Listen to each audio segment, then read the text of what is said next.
병원에 신청만 하면 수천억 실손보험 준다. 이 말은요 바로 이겁니다. 실손보험 청구 간소화법이 국회 법사위원회를 통과했습니다. 이제 본회의만 남겨놨습니다. 법사위원회에서 통과했다는 것은 여러분 결국 실손보험 청구 간소화법이 현실화된다는 이야기예요. 법제사법위원회를 통과했다는 게 그만큼 중요하다는 뜻입니다. 이제 본회의는 개최만 되면 이거는 실행이 될 거예요. 옛날에는 어떻게 됐느냐. 개정 전에는요. 병원서 서류 발급을 받고요. 보험 설계사분에게 그걸 넘기면 그 서류가 다시 회사로 넘어가서 실손보험이 청구되는. 게다가 이 서류 종류도 많을 때는 4종까지 돼. 4종. 4가지나 된다는 뜻이에요. 그러니까 맨날 불편하고 어렵고 힘들기 때문에 이게 안 받으려고 했거든요. 그런데 개정 후에는 어떻게 되느냐. 병원에서 실손보험 청구요 하면 바로 실손보험이 처리가 돼서 통장으로 촥촥 꼽힌다는 뜻이에요. 사실 그동안 말입니다. 실손보험을 청구해도 작으니까 내가 실손보험 서류를 떼러 가야 되잖아요. 뭐 버스를 타고 가든 지하철을 타고 가야 되고요.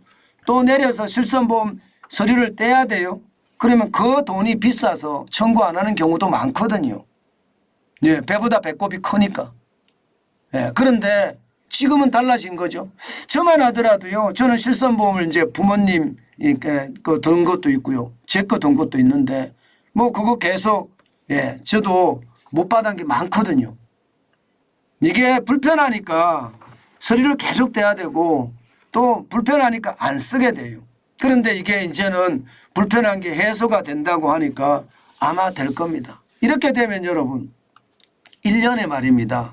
실손보험 미청구 금액을 보세요. 평균이 3년 평균이 2,760억이나 됩니다. 야, 엄청나죠. 엄청나죠. 2021년만 하더라도 2,559억 원이고요. 2022년에는 2,519억 원. 2023년에 아마 올해는 3,211억 원이 되지 않을까 이렇게 예상합니다. 그만큼 말입니다. 실손보험 청구가 이제는 쉽게 간소화되고 수천억 원이 이제는 이렇게 잠기는 것이 아니라 이제 보험 가입하는 가입자들에게 돌아간다는 이야기죠. 야, 이거 됐으면 하고 이야기 참 많이 했는데 이게 법사위원회에서 사실은 안 통과할 수도 있었거든요. 그런데 여론이 장난이 아니니까 결국 법사위원회에서 통과를 시켰습니다. 그동안 말입니다. 이제 진료 금액이 적으니까 청구 안 하고 방문 시간이 부족하니까 청구 안 하고 증빙서류 보내기 귀찮아서 청구 안 하고 나중에 청구하지 뭐 하면서 청구 안 하고 이렇게 한 것이 굉장히 많았었다는 뜻이에요. 그런데 이게 이제 일거에 해소되지 않을까 이렇게 생각을 합니다. 물론 말입니다. 법이 통과된다고 하더라도 바로 되지는 않을 거예요. 왜냐하면 전산망 구축 시간이 또 걸리거든요. 이게 일반적으로 보험회사 입장에서는 돈이 많이 나가는 이야기잖아요. 그러니까 이게 반드시 줘야 되는 돈인데도 불구하고 전산망 구축이 그렇게 빨리 일어나지 않을 겁니다. 적어도 말입니다. 실손보험에 대한 전산화를 갖추기 위해서는요. 전국에 병의원만 10만여 개가 됩니다. 그리고 보험회사가 15개나 돼요. 그러면 10만여 개의 15개 보험사에 전자정보 시스템을 구축하는 게 필요한데 적어도 상급 의료기관만은 1년 정도 그다음에 그냥 의원급은 2년 정도 걸릴 거라고 예상을 하거든요. 그럼 결국은 1, 2년 안에는 쉽지는 않다는 이야기예요. 그렇지만 1, 2년이 지나면 이제는 쉽다. 문제는 여러분 과거 거를 어떻게 해주느냐 문제잖아요. 그죠? 과거 거.